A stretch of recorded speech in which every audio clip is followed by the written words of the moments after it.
By annual general meeting में मैं स्वागत अभिनंदन करता हूं। और मंच पे मेरे साथ आदरणीय रविंद्र कुमार जैन जी समाज सेवी भी हैं, और जैसा आपने बताया हर कार्यक्रम में आप दिखते हैं, तो इनके सिलीगुड़ी में रहने से थोड़ा सांसद और विधायक को फुर्सत मिल जाती है। और हमारी बहुत बड़ी जिम्मेदारी जो है अपने कंधों पे लेके घूमते हैं। बहुत सारे कार्यक्रम में हम बच जाते हैं क्योंकि रविंद्र जी वहाँ रहते हैं। तो आपका भी मैं स्वागत करता हूँ। आदरणीय उज्ज्वल घोष जी, आदरणीय मानवेंद्र घोष जी जो सिलीगुड़ी की शान है, आप उनके आदरणीय पिताश्री हैं, और साथ ही रागिनी गोयल जी, आप सबका मैं स्वागत अभिनंदन करता हूं। और हमारे इस जर्नलिस्ट क्लब सिलीगुड़ी के अध्यक्ष और जनरल सेक्रेटरी, बाकी सभी सीनियर जर्नलिस्ट, ऑफिस बेरर और सभी हमारे प्रिय मित्र साथी, आप सबका भी स्वागत अभिनंदन करता हूं। और मैं आपको सलाम भी करता हूं क्योंकि बहुत कठिन परिस्थिति में भी आप अपना दायित्व तो समर्पित भाव से निभाते हैं, और बाकी सबको लेमलाइट में लाने का काम आप करते हैं, और आप खुद जो है पीछे रह करके लोगों को आगे बढ़ाने का काम करते हैं। हिंदुस्तान में ज़्यादातर लोग पीछे से हाथ खींचते हैं, लेकिन जर्नलिस्ट का काम ऐसा रहता है, आप हाथ दे करके लोगों को आगे बढ़ाने का काम करते हैं। आप सबका मैं अभिनंदन करता हूं। और जिस प्रोफेशन के साथ हम जुड़े हैं, बहुत ही पवित्र काम है। पवित्र मन से, सेवा की भाव से और अपने काम के साथ समर्पित होकर के अगर इस पैशन को, इस व्यवसाय को किया जाए तो मुझे लगता है देश और समाज और दुनिया के लिए जो योगदान एज ए जर्नलिस्ट दे सकता है, शायद ही कोई बड़ा सा बड़ा नेता होगा। तो हमारी भूमिका बड़ी है, बहुत अहम है, और हम सिर्फ जनता की आवाज नहीं है। जनरली हमारे बारे में लोग कहते हैं हम जनता की आवाज है, वो तो है ही, लेकिन उससे भी बड़ी बात हम सच की आवाज है। जो सच है उसको दिखाते हैं, जो सच है उसका उजागर करते हैं। और एक बहुत बड़ी भूमिका, क्योंकि सरकार और जनता में बहुत बड़ी खाई होती है, क्योंकि सरकार तक साधारण जनता नहीं पहुंच सकता। तो सरकार और जनता के बीच की कड़ी का काम हमारे सभी जर्नलिस्ट साथी करते हैं। और आज की इस फेक मिस इन्फॉर्मेशन का भी बड़ा युद्ध है, और जिस एथिक के साथ हम काम करते हैं, जिस समर्पित भाव के साथ हम काम करते हैं, आप सब लोग ऐसी परिस्थिति में भी बहुत बधाई के पात्र हैं। और फिर आपका स्वभाव व्यवहार भी एक सीखने लायक रहता है, प्रेरणा देने लायक रहता है, क्योंकि सब कुछ तो आप देखते हो, हिंसा भी देखते हो, वायलेंस भी देखते हो, गुस्सा भी देखते हो, अहंकार भी देखते हो, इतनी सारी नेगेटिविटी भी दिखती है, लेकिन उसके बावजूद भी आप अपने काम से इधर उधर नहीं होते और समर्पित भाव से काम करते हैं। और आपके जज्बे को मैं सलाम करता हूँ।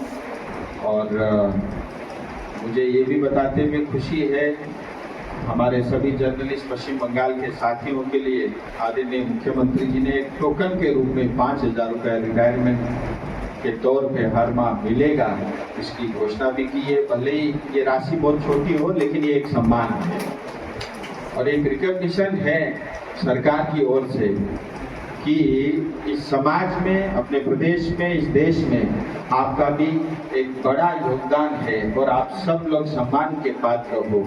एक ये सम्मान के रूप में घोषणा किया है।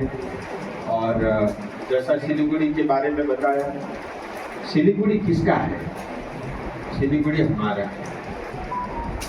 ये हमारा बड़ा परिवार है। मैं अक्सर कहता हूँ हम घर को अपने 4 बच्चे और बीवी या पति को परिवार मान लेते हैं, लेकिन वास्तव में हमारा शहर, हमारा समाज, ये हमारा परिवार है। शहर और समाज अगर ठीक है तो घर के साथी सदस्य हम सब लोग भी सुरक्षित और ठीक है। तो ये हमारा घर है, सिलीगुड़ी हमारा है, और सिलीगुड़ी का दायित्व तो सिर्फ सरकार का नहीं हो सकता। सिलीगुड़ी का दायित्व तो सिर्फ एक विधायक, सांसद, मंत्री का नहीं हो सकता। सिलीगुड़ी के हर जनता का, हर नागरिक का वो उतना ही दायित्व है जितना एक सरकार का या किसी एक नेता का। और हम सब लोग मिलकर के, भले ये मेरा प्रोफेशन अलग है, मैं व्यापार में हूँ या राजनीति में हूँ, आप जर्नलिज्म में हो, हमारे साथी जो है होटल चेन में हैं, अलग अलग लोग अलग सेवा के कार्य में जुटे हुए हैं, कोई खेल में है, लेकिन उसके बावजूद भी सिलीगुड़ी को हम अपना मान करके अगर हम उस भाव से आगे बढ़ते हैं तो हर प्रोफेशन में जो भी हम काम करते हैं वो करते हुए हम सिलीगुड़ी के लिए बहुत कुछ कर सकते हैं। जैसे अभी बता भी रहे थे, जो सिलीगुड़ी को आज इतना प्रमोशन मिला है उसमें आपका बड़ा रोल है। नहीं तो इतने सारे 150 करोड़ के देश में जाकर के कौन बोलता फिरेगा कि आओ सिलीगुड़ी में बसो, सिलीगुड़ी आपका है, सिलीगुड़ी अच्छा है, 3 घंटे में गंगटोक पहुंच जाते हो, 2.5 घंटे में दार्जिलिंग पहुंच जाते हो, या 2 घंटे में बढ़िया डूवर्स के जंगलों तक पहुंच जाते हो। यहाँ तीस्ता नदी भी है, महानंदा भी है, यहाँ बालासन भी है, और यहाँ स्वच्छता भी है, लोग अच्छे भी हैं, और उपजाऊ जमीन भी है, या इन्वेस्टमेंट का भी स्कोप है, यहाँ के लोग अच्छे हैं। और पहले बहुत सारी हिंसा की जो खबरें सुनी जाती थी, उसके बावजूद भी सिलीगुड़ी क्षेत्र में ऐसी घटनाएं बहुत ना के बराबर, बहुत थोड़ी ही होती थी। तो ये सिलीगुड़ी को बढ़ाने का काम, सिलीगुड़ी के बारे में अच्छी बात बोलने का काम, वो आपके माध्यम से हुआ है। और हम सब का दायित्व, हम सब मिल करके प्रयास करेंगे तभी सिलीगुड़ी आगे बढ़ेगा। और मेरा आपसे इतना ही आग्रह रहता है कि जब भी हम लिखें सिलीगुड़ी के बारे में अच्छी चीज लिखें, जब भी हम बोले सिलीगुड़ी के बारे में अच्छा बोले, जब भी हम कुछ करें उसमें सिलीगुड़ी के लिए मैं कुछ योगदान दे रहा हूँ, इस बात को ध्यान में रख के करें। तो हम सब मिलकर के इस शहर को, अभी तो बहुत क्षमताएं हैं, अभी तो इसकी जितनी ताकत है उसका 10% भी एक्सप्लोर नहीं किया है। और कहीं ना कहीं मैं कहता हूँ सरकार के लिए ये बहुत बड़ी अपॉर्चुनिटी है। आप पिछले 50, 60, 70 साल से कुछ भी नहीं हुआ, आज कुछ भी करो दिखता है। एक एयरपोर्ट का टर्मिनल बना तो लगता है कि एयरपोर्ट का टर्मिनल बन रहा है। एक 12 किलोमीटर की सड़क बनाओ, लगता है कि शहर का कायाकल्प हो रहा है। तो ये एक अपॉर्चुनिटी भी है, जहाँ सदियों से कुछ नहीं हुआ, आज थोड़ा काम करते हो तो भी लोगों को दिखता है, आज से जो है लोग उसको महसूस करते हैं। और अभी तो ये शुरुआत है, मैं आपको कहना चाहूँगा। तो कई बार पूछते मुझे, आप थकते जो, अभी जैन साहब भी कह रहे थे, कभी दार्जिलिंग कभी कालिम्पोंग। मैं थकता इसलिए नहीं हूँ क्योंकि राजनीति मेरे लिए सेवा है। मैं थकता इसलिए नहीं हूँ, जब भी मैं कहीं चलता हूँ, कुछ करता हूँ, मुझे ऐसा लगता है अंदर से कि मैं लोगों के लिए, आम जनता के लिए कर रहा हूँ, इसलिए थकान का कोई सवाल नहीं। जब मैं इसको नौकरी समझ के करने लग जाऊँ फिर थकान होती है। तो इसीलिए दिल्ली में जो मेरी नौकरी है, मैं पिछले देख रहे होंगे 6 महीने से हार्डली मैं 6 दिन रहा हूँ, क्योंकि वहाँ मैं थकता हूँ, क्योंकि वहाँ मैं नौकरी करता हूँ और उस 1 महीने की नौकरी से मुझे तनख्वाह मिलती है, इसलिए मैं उसको नौकरी मानता हूँ। लेकिन राजनीति मेरे लिए एक जो है, जैसे हमारे ऋचा घोष खेल खेलती है तो उसका वो हॉबी था तो वो क्रिकेटर बन गई, तो इसी तरह ये राजनीति मेरे लिए भी हॉबी है। और इसके माध्यम से इतने लोगों की सेवा करने का अवसर मिलता है, और मुझे लगता है कि ये अवसर बहुत भाग्य से, आप जैसे पवित्र लोगों की कृपा से मिलती है। तो मैं प्रयास करता हूँ, और जैसा मैंने बताया अब ये शुरुआत है, आने वाले समय में आप देखेंगे जी। अभी जैसे बताया, सिलीगुड़ी के आसपास में ही बहुत बड़ा एम्स अस्पताल बन रहा है। और नॉर्थ बंगाल, क्योंकि सब कुछ सिलीगुड़ी में ही नहीं कर सकते क्योंकि नॉर्थ बंगाल बड़ा है, हमको सब देखना पड़ेगा।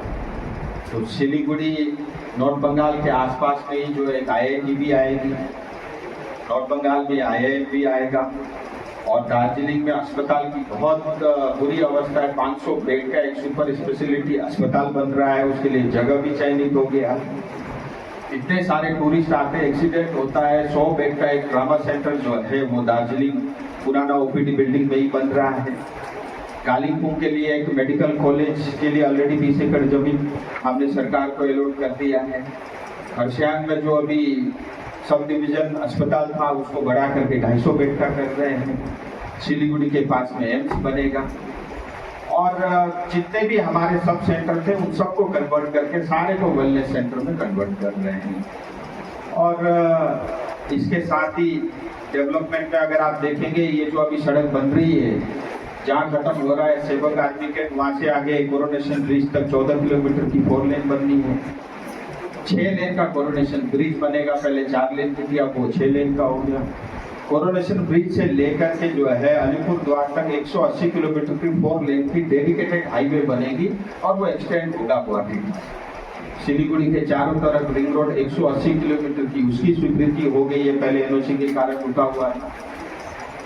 अब आने वाले समय में आपको हेलीकॉप्टर सर्विस मिलेगा उड़ान के अंतर्गत बागडोगरा से दार्जिलिंग, कालिम्पोंग और मिरिक के लिए, तो टूरिज्म भी बढ़ेगा।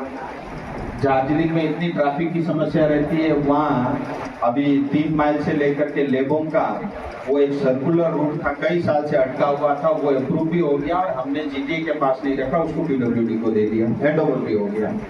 तो इसी साल वो बन के तैयार होगा 1 साल के अंदर ही, और अगले साल सीजन में आपको दार्जिलिंग में किसी तरह की जो है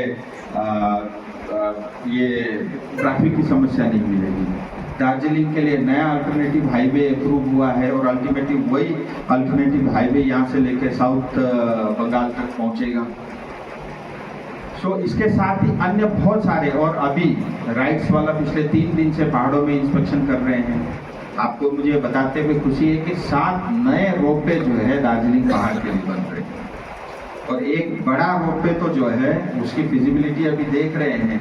मेरा प्रयास है कि घूम से लेकर के सीधा दार्जिलिंग तक, जिससे कोई ट्रैफिक की समस्या नहीं हो, मूवमेंट नहीं होगी, जिस तरह से स्विट्जरलैंड के अनेक शहर बने हैं।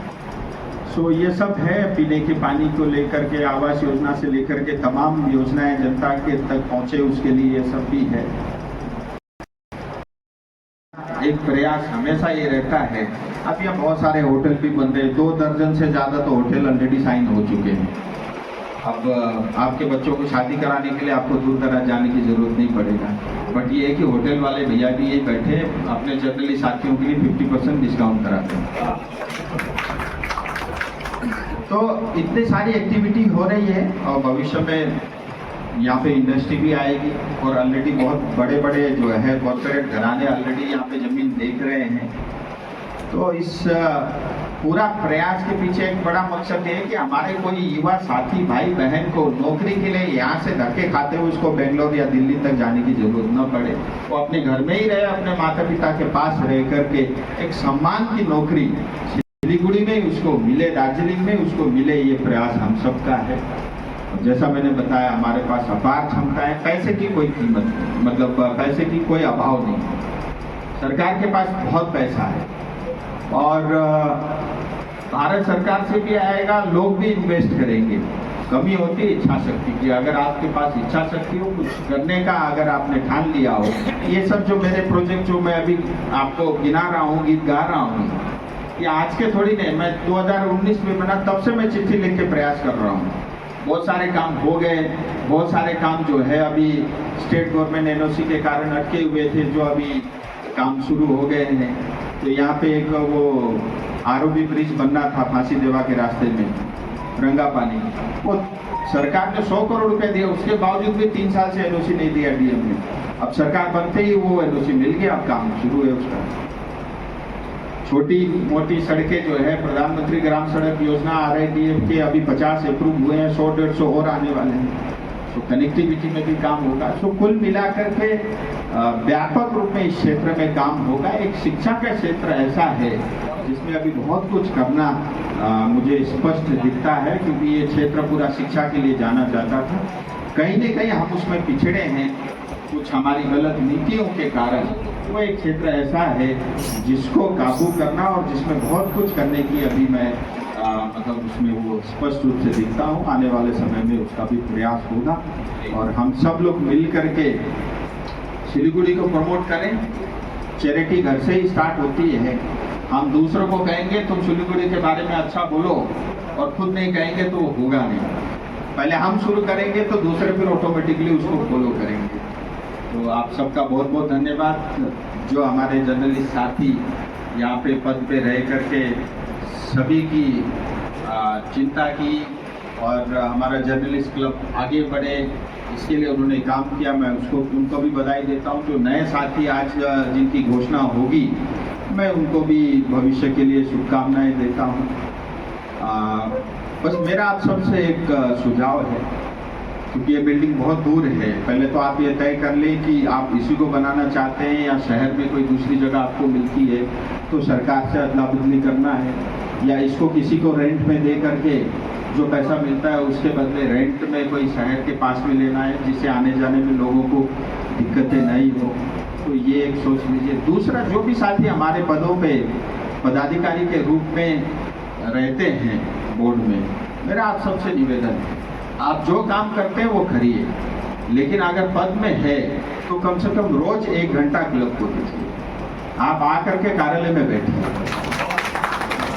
और 1 घंटा आकर के लोगों से मिलिए, जर्नलिस्ट साथियों से मिलिए, तो उससे एक वातावरण में पॉजिटिविटी आती है।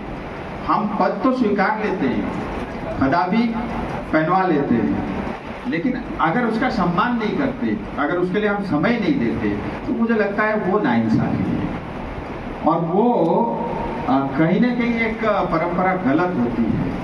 और हम सब लोग जो भी पदाधिकारी बने, अगर रोज बारी बारी 1-1 घंटा आकर के अगर बैठने की अगर हम ये चालू करेंगे तो उसके कारण एक्टिविटी बढ़ेगी, लोग आएंगे। क्लब क्या आखिर, ये आपके लिए है।